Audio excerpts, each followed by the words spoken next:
Today is the third lecture of heat transfer.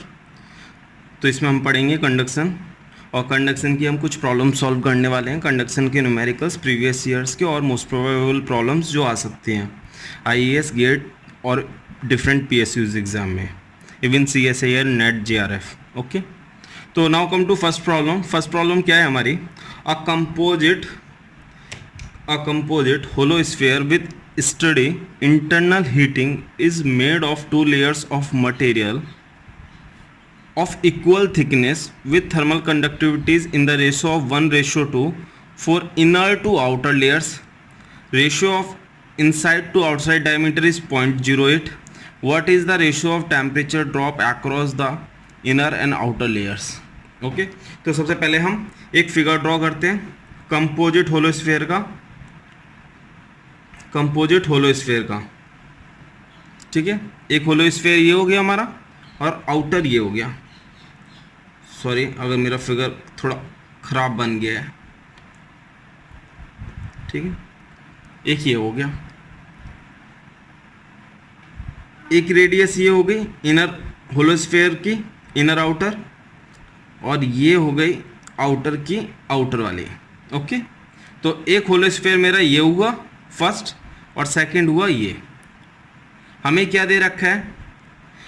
होलोस्फीयर with steady internal heating, मतलब steady temperature is not changing with time, is made of two layers of material of equal thickness. Equal thickness means R2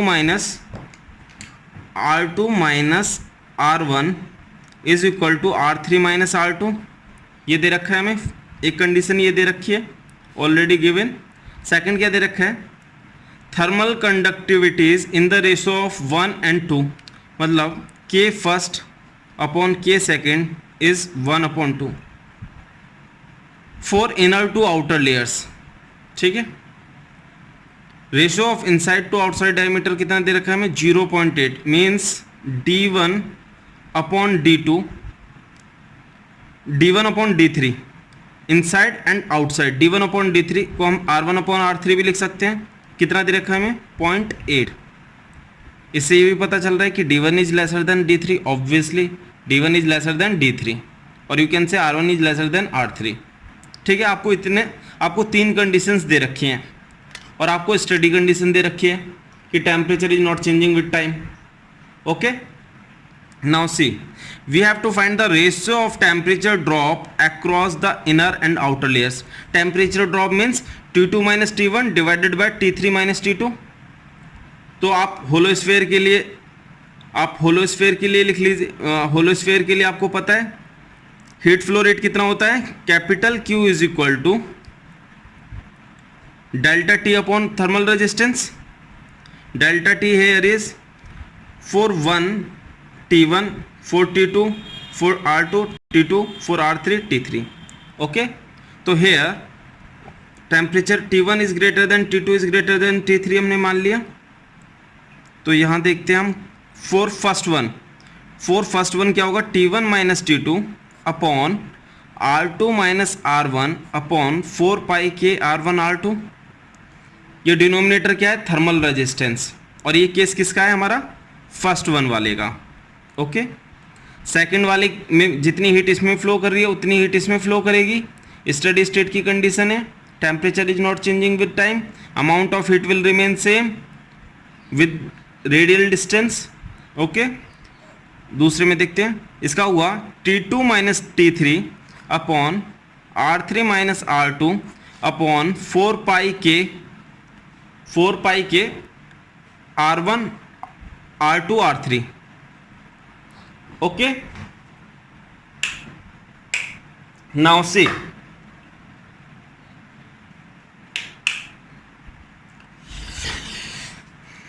R2 is common in the denominator, you can see R2 is common, cancel हो जाएगा। 4 pi also common. Thermal conductivity is not common, we have already given ratio of thermal conductivity, this is for second part. Okay, T1 minus T2 upon R2 minus R1 is equal to R3 minus R2 दे रखा है आपको, तो ये term भी cancel हो जाएगी। Okay, तो आपका न्यूमरेटर में क्या बचा? ये जो डिनोमिनेटर वाली टर्म थी वो न्यूमरेटर में आ जाएगी और यू कैन राइट 1/k/r1, ये है फर्स्ट पार्ट का। ओके, t2 माइनस t3, इसे आप लिख सकते हो 1/k/r3 सेकेंड पार्ट का। ठीक है, अब मैं ये डिनोमिनेटर टर्म को न्यूमरेटर में ले जा रहा हूँ, इसे मैं लिख सकता हूँ k first r1 t1 minus t2 k second r3 t2 minus t3। Okay, see k first upon k second कितना दे रखा है 1/2। k फर्स्ट के नीचे मैं k सेकेंड को ले आऊँगा तो ये हो गया 1/2। r1/r3 कितना दे रखा है 0.8, r3 को मैं डिनोमिनेटर में ले आया यहाँ पर। और मुझे क्या फाइंड करना है, temperature drop, means t1 minus t2 upon t2 minus t3। तो ये हुआ मेरा t1 minus t2 upon t2 minus t3 is equal to 1। 2.4 जा 0.8, 0.4 मेरा न्यूमरेटर डिनोमिनेटर में आ जाएगा यहाँ पर। तो मुझे क्या मिलेगा, t1 minus t2 upon t2 minus t3 is equal to 1/0.4। Point हटाया 10 हो गया ऊपर, और ये हुआ मेरा 2.5। 2.5 is the right answer. Okay, 2.5 is the last option among the force. Okay, आप समझ गए होंगे कैसे निकाला। आपको 3 कंडीशंस दे रखी है। Amount of heat flow rate will remain same through out first and second, तो हमने इक्वल कर लिया। थिकनेस ऑलरेडी दे रखी है कि कॉमन है, दोनों की इक्वल है, तो वो कैंसिल आउट हो गई, 4 कैंसिल आउट हो गया। r2 इज ऑल्सो कॉमन, वो भी कैंसिल आउट हो गया। तो हमारा क्या बचा, k फर्स्ट एंड r1 है, k सेकेंड एंड r3 है, इन्हें हम न्यूमरेटर में ले आए। और यहाँ पर हमने k सेकेंड को डिनोमिनेटर में लाया, तो हमें रेशियो पता है 1/2। r3 को डिनोमिनेटर में लाए तो रेशियो पता है r1/r3 इज इक्वल टू 0.8। और हमें रेशियो किसका फाइंड करना है, temperature drop across the inner and outer layers. Okay, यहाँ से क्लियर होना चाहिए कि आपको पहले इनर का फाइंड आउट करना है, t1 minus t2 then divided by t2 minus t3। Okay, so you will get the answer here 2.5। Now move on to next problem. Now come on to next problem, IAS 2000 की problem है। क्या है problem, the overall heat transfer coefficient U for a plain composite wall of n layers is given. The thickness of the ith layer is Ti and thermal conductivity of the ith layer is Ki। Means ith layer के लिए हमें thickness दे रखी है और thermal conductivity दे रखी है, और कन्वेक्टिव हीट ट्रांसफर कोफिशिएंट हमें H दे रखा है। ठीक है, तो आपको फाइंड करना है कि ओवरऑल हीट ट्रांसफर कोफिशिएंट क्या होगा। ठीक है, तो देखिए, जब ओवरऑल हीट ट्रांसफर कोफिशिएंट यहाँ किसकी बात हो रही है, conduction as well as convection की। मैं एक स्लैब कंसिडर करके चल रहा हूँ, ओनली वन सिंगल स्लैब, और जिसकी थिकनेस मैंने x मान ली, thermal conductivity k, area a। इसके left hand side heat transfer coefficient मैंने H1 ले लिया, राइट हैंड साइड H2 ले लिया। ठीक है, तो अगर मैं इसका थर्मल रेजिस्टेंस निकालूं तो थर्मल रेजिस्टेंस मेरा क्या होगा, 1/H1A plus x/KA plus 1/H2A। और मुझे ओवरऑल हीट ट्रांसफर कोफिशिएंट की टर्म में लिखना है, तो मैं हीट फ्लो को क्या लिख सकता हूँ, Q is equal to UA delta T। और आपको पता है thermal resistance is equal to delta T upon Q।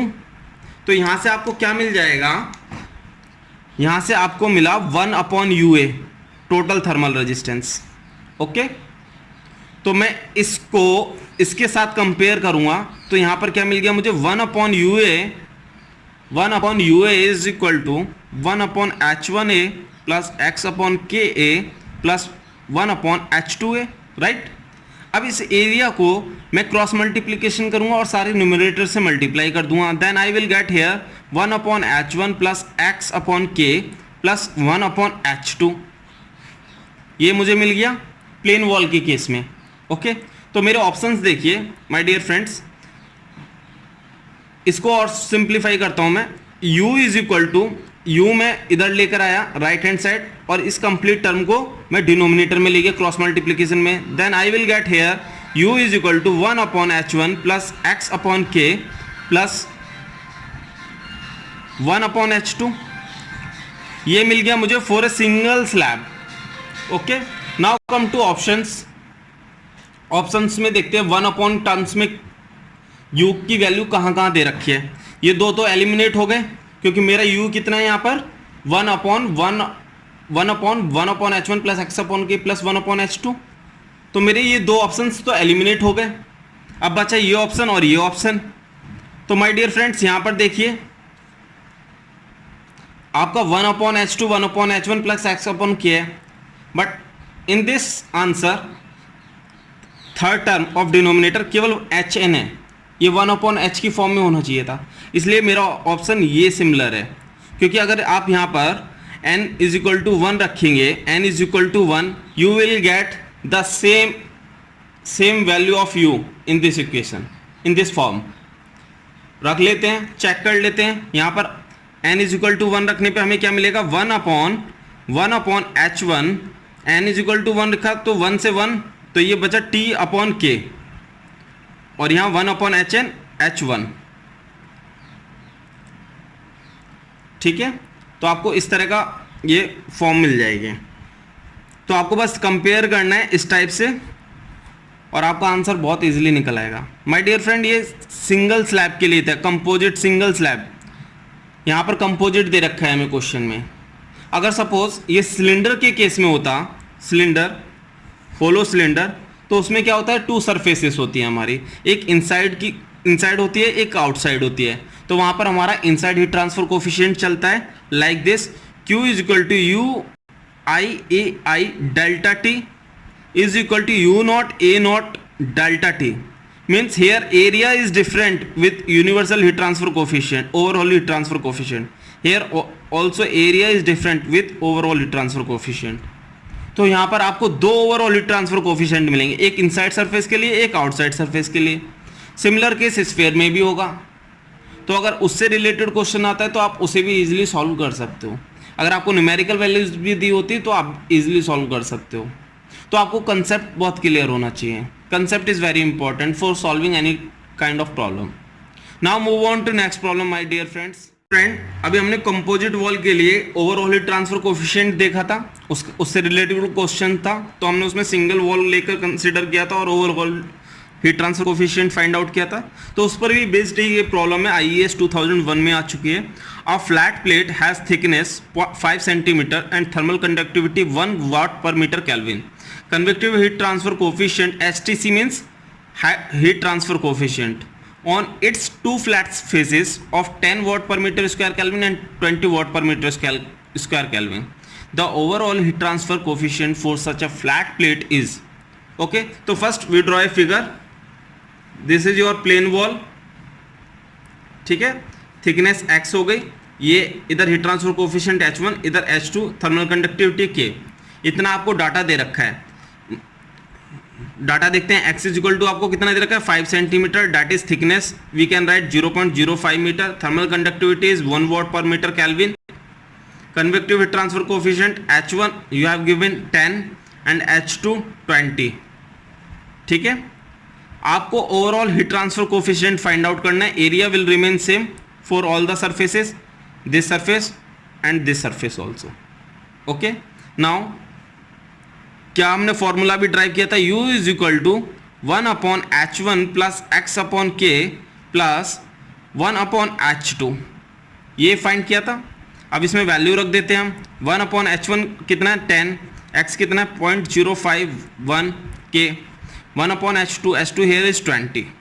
Okay, simplify it, 0.1 you will get here 0.05, 0.05.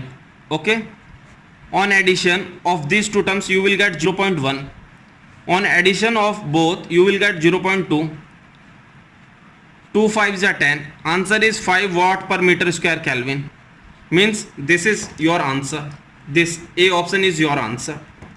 My dear friends, अगर आपको 2 स्लैब्स दे रखी होती, 2 या 3 स्लैब्स दे रखी होती, तो आप कैसे फाइंड आउट करते? U is equal to 1/1/H1 plus x1/K1 plus x2/K2, for 2 slabs 3 स्लैब्स x3/K3 प्लस 1/H3, आप ऐसे फाइंड आउट कर लेते। ओके, तो इस टाइप की भी प्रॉब्लम्स आपको आ सकती हैं। तो तो मेरा कहने का मतलब है कंसेप्ट आपका क्लियर होना चाहिए, आप किसी भी तरह की प्रॉब्लम सॉल्व कर सकते हो, ठीक है। Now move on to next problem my dear friends. Dear friends, now move on to next problem 4, problem number 4 IAS 2009 की प्रॉब्लम है। क्या दिया है आपको? A large concrete slab 1 metre thickness दे रखी है आपको स्लैब की, 1 डायमेंशनल टेम्परेचर डिस्ट्रीब्यूशन की आपको इक्वेशन दे रखी है, T = 4 - 10x + 20x² + 10x³, where T is temperature and x is distance from one face towards other face of wall. If the slab material has thermal diffusivity 2 × 10⁻³ meter square per hour, my dear friend, unit is very important. Now what is the rate of change of temperature at other face of the wall? See, answer is also in degrees Celsius per hour. It means we have no need to convert unit in meter square per second. See, first draw a figure what we have given. See, this is a slab, okay, thickness we have given 1 meter, temperature distribution equation is given, x is the distance from one face towards other face of the wall, okay, means x is in this direction. Here we are considering x is equal to 0, here x is equal to 1 meter, okay. We have given thermal diffusivity. Thermal diffusivity is a property of a material. Alpha is given 2 × 10⁻³ meter square per hour, okay. We have to find the rate of change of temperature at the other face of the wall, means we have to find delta T upon delta T small t at x is equal to 1 meter. We have to find this, okay. Now see, delta T upon delta T, we know the heat conduction equation, generalized heat conduction equation, delta 2 upon delta 2T upon delta x square plus q dot upon k is equal to 1 upon alpha delta T upon delta T. ये हमको पता है, heat generation का case है नहीं तो q dot हमारा 0 हो गया, ओके। तो हमें क्या मिला? Del 2T upon del x square is equal to 1 upon alpha delta T upon del T, right. ये आपको मिल गया। अब हमें क्या करना है? Del 2T upon del x square की वैल्यू फाइंड आउट करनी है। देखिए आपको टेम्परेचर दे रखा है, टेम्परेचर इक्वेशन दे रखी है 4 - 10x + 20x² + 10x³ दे रखा है। Am I correct? आपको टेम्परेचर की इक्वेशन दे रखी है तो यहां मैं delta T upon delta x निकाल सकता हूं। कितना आएगा? यहां ये 0 हो जाएगा, -10 + 40x + 30x², ये मिला आपको, okay. Del 2T upon del x square निकालते हैं, del 2T upon del x square कितना होगा? ये 0 हो जाएगा, +40 + 60x, ओके। और हमें कहां पर फाइंड करना है? कहां पर फाइंड करना है? चलो पहले इस इक्वेशन को हम रख लेते हैं। हमें del 2T upon del x square कितना मिला? 40 + 60x, तो हमने यहां रख दिया। अल्फा की वैल्यू पता है आपको, 2 × 10⁻³ okay, delta T upon delta T, आपको ये मिल गई। अब हम क्या करते हैं? डेल्टा T को हमने एक साइड रखा, रिमेनिंग को न्यूमरेटर में लिया इधर, 2 × 10⁻³ 40 + 60x, okay.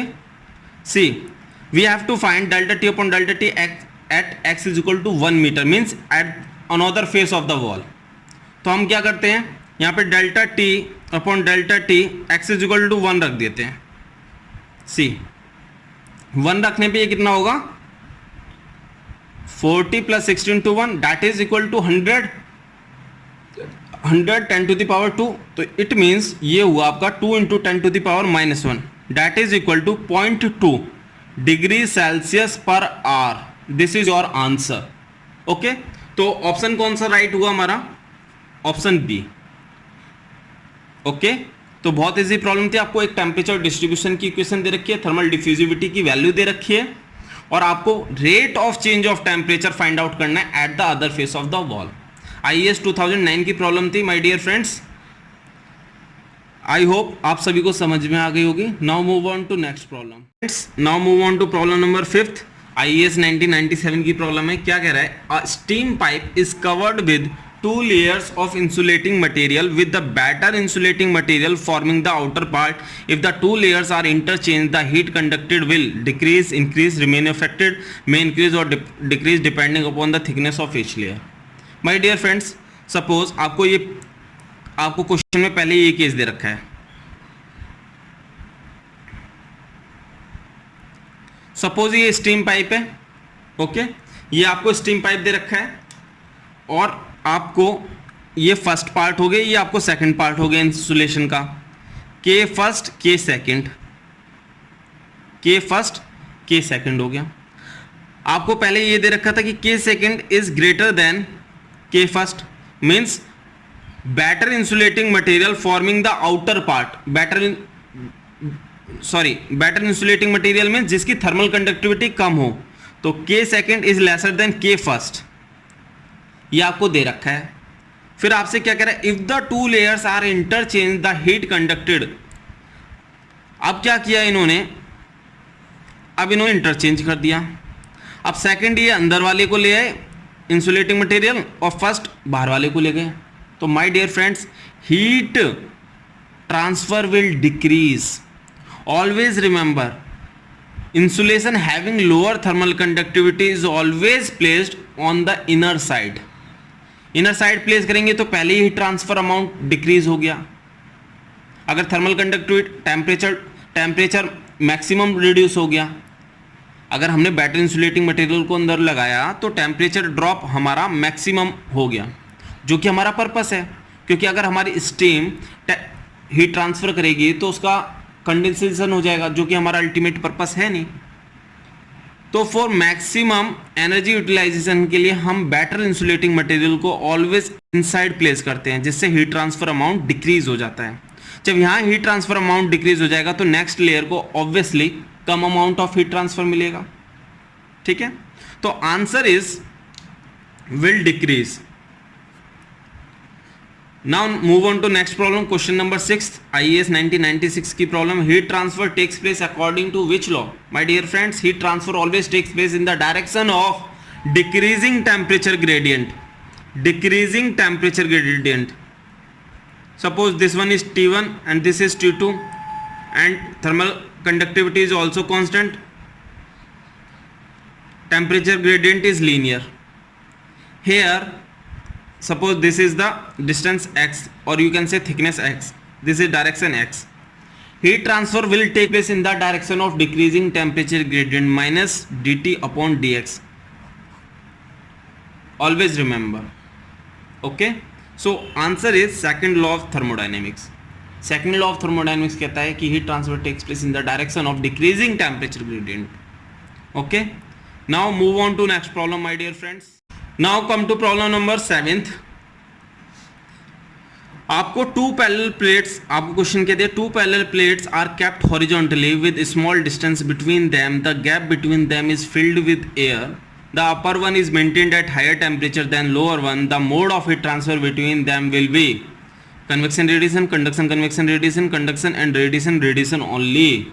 My dear friends, see 2 horizontal plates दे रखी हैं और आपको ये एक लोअर वन हो गई ये प्लेट, ये हो गई अपर वन. ठीक है, इसके बीच में स्मॉल डिस्टेंस है और इसमें एयर फील्ड है. ये एयर फील्ड है, इसमें एयर फील्ड है. ओके, तो पूछ रहा है कि हीट ट्रांसफर कैसे होगा. पहली बात, ये प्लेट आपकी हायर टेम्परेचर पर TU और TL आपका टेम्परेचर हो गया. TU is greater than TL, question में दे रखा है. Upper one is maintained at higher temperature. ठीक है, और ये स्मॉल डिस्टेंस है, very small distance, like you can consider it like 0.5 centimetre. Okay my dear friend, here fluid is static. Fluid is static. Fluid can be gas or liquid, but here already is given fluid is air. Okay, if fluid is static, my dear friends, here conduction will take place, not convection. सबको क्या लगता है कि fluid के साथ convection होता है? No dear. अगर बल्क डिस्प्लेसमेंट नहीं हो रहा है फ्लूइड का, तो क्या होगा? बल्क डिस्प्लेसमेंट या मैक्रोस्कोपिक डिस्प्लेसमेंट ऑफ फ्लूइड नहीं हो रहा है, तो आपका कंडक्शन होगा। तो यहाँ पे कंडक्शन हो रहा है। अपार्ट फ्रॉम कंडक्शन, ये हायर टेम्परेचर पर है, ये लोअर टेम्परेचर पर है, तो क्या होगा? रेडिएशन। रेडिएशन कहीं से भी हो सकता है, but there should be a temperature difference. तो answer here is C. My dear friends, आप रियल एप्लीकेशंस में भी देख सकते हैं। आपने देखा होगा कि सपोज दो ब्रिक्स हैं, एक दूसरे को कांटेक्ट कर रही हैं, ठीक है? दो ब्रिक्स हैं, एक दूसरे को कांटेक्ट कर रही हैं। ये मैंने ब्रिक्स फर्स्ट मान ली, ये ब्रिक्स मैंने सेकंड कंसीडर कर ली। माय डियर फ्रेंड्स, आप बताइए, क्या जो ब्रिक्स होती हैं उनकी जो सरफेसेस होती हैं, क्या परफेक्टली कांटेक्ट कर सकती हैं? यहां पर परफेक्ट कांटेक्ट हो सकता है? नहीं होता परफेक्ट कांटेक्ट। तो क्या होता है यहां पर? एस्पेरिटीज होती हैं। कांटेक्ट सरफेसेस में कुछ वॉइड्स मिलेंगे आपको। तो जब वॉइड्स मिलते हैं तो इनका कांटेक्ट सरफेस एरिया कम हो जाता है। कांटेक्ट सरफेस एरिया कम हो गया तो यहां पर कांटेक्ट थर्मल रेजिस्टेंस आ जाएगा। मींस यहां पर टेम्परेचर ड्रॉप होगा, टेम्परेचर ड्रॉप होगा कांटेक्ट सरफेस पे। तो यहां पर सपोज अगर एरिया ए था, ठीक है, और यहां कांटेक्ट हो रहा है, तो यहां पर एरिया कुछ एयर ने ले लिया होगा और कुछ आपका ब्रिक्स ने ले रखा होगा। Means suppose area taken by air 30%, तो रिमेनिंग एरिया ब्रिक्स का कितना हो गया? 70%। माय डियर, इस तरह की आप कन्वेंशनल प्रॉब्लम सॉल्व करोगे, और पहले भी आईएएस में आ चुकी हैं, इंडियन इंजीनियरिंग सर्विसेज में पहले प्रॉब्लम्स आ चुकी हैं। कुछ एयर ने ले लिया, कुछ स्टील ने ले लिया, जिसकी वजह से यहाँ कॉन्टैक्ट थर्मल रेजिस्टेंस डेवलप हो रहा है, टेम्परेचर ड्रॉप हो रहा है, ठीक है। Now my dear friends, come to next problem. GATE 1994 की प्रॉब्लम है। अभी हमने previous problem 5th number solve की थी, उसी पर बेस्ड है। Two insulating materials of thermal conductivity K and 2K are available for lagging a pipe carrying a hot fluid if the radial thickness of each material is same. Material with higher thermal conductivity should be used for inner layer and vice versa. Material with lower thermal conductivity should be used for inner layer and vice versa. It is immaterial in which sequence the insulating material is used. It is not possible to judge unless numerical values or dimensions are given. My dear friend, see, आपको एक pipe दे रखा है और इसमें hot fluid flow कर रहा है, hot fluid. उसके ऊपर आपको दो इंसुलेशंस दे रखे हैं, ठीक है,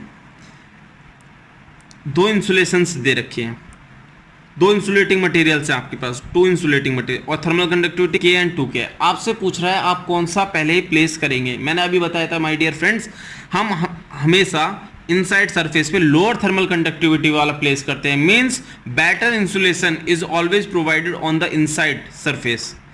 तो हम यहाँ पर थर्मल कंडक्टिविटी K वाला प्लेस करेंगे, क्योंकि इसकी कम है और इसकी ज़्यादा है, ठीक है। तो material with lower thermal conductivity should be use for inner layer and higher thermal conductivity should be use for outer layer. तो my dear friends, always remember material with better insulating property is provided always on the inside surface if the fluid is carrying, if the pipe is carrying hot fluid। यहाँ hot fluid से purpose है कि उस fluid से heat transfer minimum होना चाहिए, हम maximum energy को यूटिलाइज कर पाए, हमारा जो पर्पस है वो फुलफिल हो पाए। Okay my dear friends, now move on to next problem. Friends, now come to problem number 9। A sphere, a cube, a thin circular plate. आपको तीन ऑब्जेक्ट्स दे रखे हैं, sphere, cube, thin circular plate, all made of same material and having same mass, are initially heated to a temperature 250 degrees Celsius and then left in air at room temperature for cooling. Then which one of the following is correct? All will be cooled at the same rate. Circular plate will be cooled at lower rate. Sphere will be cooled faster. Cube will be cooled faster than sphere but slower than circular plate. My dear friend, first see हमें दिया क्या है, एक आपको sphere दे रखा है, एक आपको क्यूब दे रखा है, ओके, एक आपको क्यूब दे रखा है और एक आपको थिन सर्कुलर प्लेट दे रखी है। ये आपका स्फीयर हो गया, ये आपका क्यूब हो गया, ये आपकी सर्कुलर प्लेट हो गई।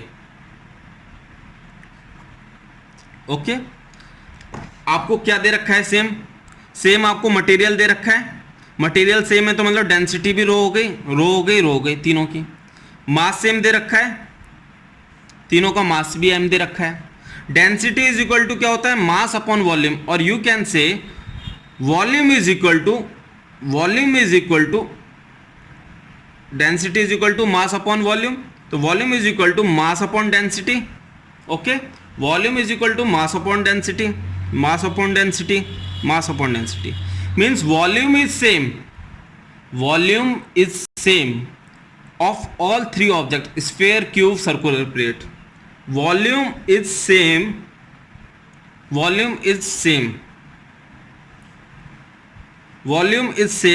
for all three objects.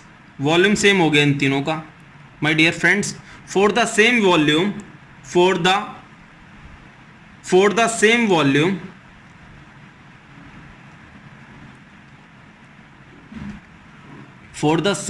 my dear friends, surface area of sphere will be lesser than surface area of cube. Surface area of cube is lesser than surface area of sphere, circular plate. Always remember, अगर volume same है तो circular plate का surface area, thin circular plate का surface area सबसे ज़्यादा होगा, cube का circular plate से कम होगा, स्फीयर का क्यूब से भी कम होगा। It means my dear friend, आपको एक इंपॉर्टेंट कंसेप्ट मिल गया यहाँ पे कि area is largest for circular plate and minimum for sphere. Okay, और आपको पता है कि जितना भी हीट ट्रांसफर होता है, चाहे आप कंडक्शन देखते हैं उसमें भी प्रोपोर्शनल टू सरफेस एरिया होता है, कन्वेक्शन देखते हैं प्रोपोर्शनल टू सरफेस एरिया होता है, रेडिएशन देखते हैं प्रोपोर्शनल टू सरफेस एरिया होता है। Means any type of heat transfer, any mode of heat transfer is proportional to surface area. जब प्रोपोर्शनल टू सरफेस एरिया है तो सबसे ज़्यादा हीट ट्रांसफर किस में होगा, पहले सर्कुलर प्लेट में होगा, सर्कुलर प्लेट में, फिर उसके बाद क्यूब में होगा, क्यूब में, फिर उससे कम किस में होगा, स्फीयर में। अब जिसमें सबसे ज्यादा हीट ट्रांसफर होगा माय डियर फ्रेंड्स, सबसे पहले वो ठंडा होगा। मींस फर्स्ट नंबर पे ये कूल होगा, सेकंड नंबर पे ये होगा, थर्ड नंबर पे ये होगा। समझ में आ गया?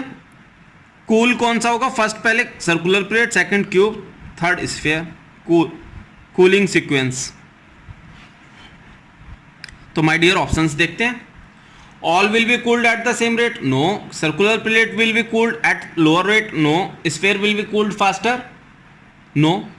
अब फोर्थ ऑप्शन पढ़ने की जरूरत नहीं है, अगर आप पढ़ोगे तो आपके एग्जाम में 5 सेकंड्स चले जाएंगे माय डियर फ्रेंड्स, 5 सेकंड्स। तो avoid it to read, now move on to next problem. But मेरे यहाँ पर टाइम की कमी नहीं है इसलिए मैं पढ़ रहा हूँ। Cube will be cooled faster than sphere, obviously cube will be cooled faster than sphere, but slower than circular plate, okay, slower than circular plate. So my answer is option D, my dear friends. Now move on to next problem. Now come to problem number 10. IAS 2008 में आ चुकी है problem. क्या है problem को पढ़ते हैं। A wall as shown below is made up of 2 layers A and B. The temperature are also shown in this case. The ratio of thermal conductivity of 2 layer is K upon Kb is equal to 2. आपको figure already बना हुआ मिला है तो इससे आपका time save हो गया। अगर फिगर नहीं बना होता तो आपको फिगर ड्रॉ करने में टाइम लगता। What is the ratio of thickness of 2 layers? Means you have to find XA upon XB. You have to find XA upon XB. Suppose मैंने इसकी थिकनेस मान ली X, ओके, तो रिमेनिंग मेरी कितनी रह गई, 300 minus X। Okay my dear friends, now see amount of heat transfer will remain same. Here we know that heat flow rate is equal to delta T upon thermal resistance. Okay, तो delta T upon thermal resistance for A is equal to delta T upon thermal resistance for B. Delta T 1325 minus 1200 upon X upon Ka into area.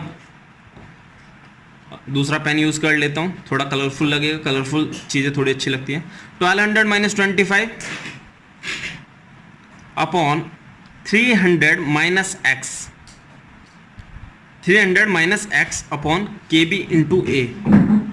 My dear friends, हमको क्या है, ratio find करना है। तो x और 300 minus x लिखने का हमारा कोई पॉइंट ही नहीं है।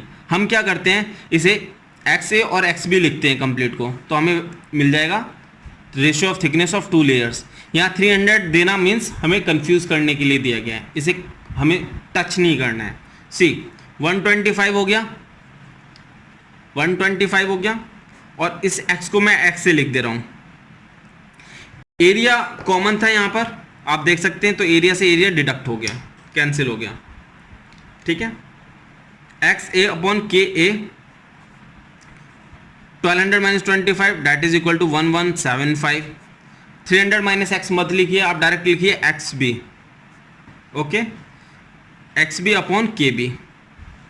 के ए अपॉन के बी को आप न्यूमरेटर में ले जाएंगे, यू विल सी है 125 एक्स ए इंटू के ए, 1175 एक्स बी इंटू के बी, ओके। सी ये क्या कैंसिल हो सकता है, 9 5 जा 45, 9 2 जा 18, नहीं हो रहा, चलो 5 से करके देख लेते हैं। 5 से क्यों, 25 से करते हैं। 25 5 जा 125, 25 4 जा 100, 25 7 जा, इतना हो गया। अब देखिए आपको k अपॉन के बी का रेशियो दे रखा है, k अपॉन के B is equal to 2, you can see है, तो मैं डायरेक्ट रख दे रहा हूँ 2। X A 47 upon X B, और मुझे क्या फाइंड करना है, X A upon X B find करना है। तो ये हो गया मेरा X A upon X B is equal to 10 upon 47, okay. Now you can divide 10 by 47, 94 6 1, 10 में से 7 गया 3। माय डियर फ्रेंड्स, आप बस इतना देखिए, पॉइंट 2 आगे मत सॉल्व कीजिए, आपका टाइम सेव होगा, और आप डायरेक्ट आंसर को टिक कर दीजिए, आपको मिल जाएगा 0.213। बट मैं आपको यहाँ पर लास्ट वैल्यू तो कर दे रहा हूँ, 60 47 10 7 3 5 4 1 3 3 7 जा 21, 3 4 जा 12 14, तो 0.213 के अराउंड आपको वैल्यू आएगी, आपकी वैल्यू आएगी। यहाँ पर 2 पर ही सिंप्लीफाई हो पाएगा ये 94, ओके। तो 0.213 के आसपास आपका आंसर आ रहा है, बट आपको इतना आगे तक कैलकुलेट नहीं करना है, आपको बस 0.2 देखना है और टिक कर देना है, क्योंकि अदर वैल्यूज़ में काफ़ी ज़्यादा गैप दे रखा है, ठीक है। तो इससे आपका टाइम सेव होगा। अगर आपको वीडियो पसंद आया हो प्लीज़ लाइक करें, शेयर करें, सब्सक्राइब करें। रेगुलर अपडेट्स के लिए please ring the bell. Thank you so much my dear friends.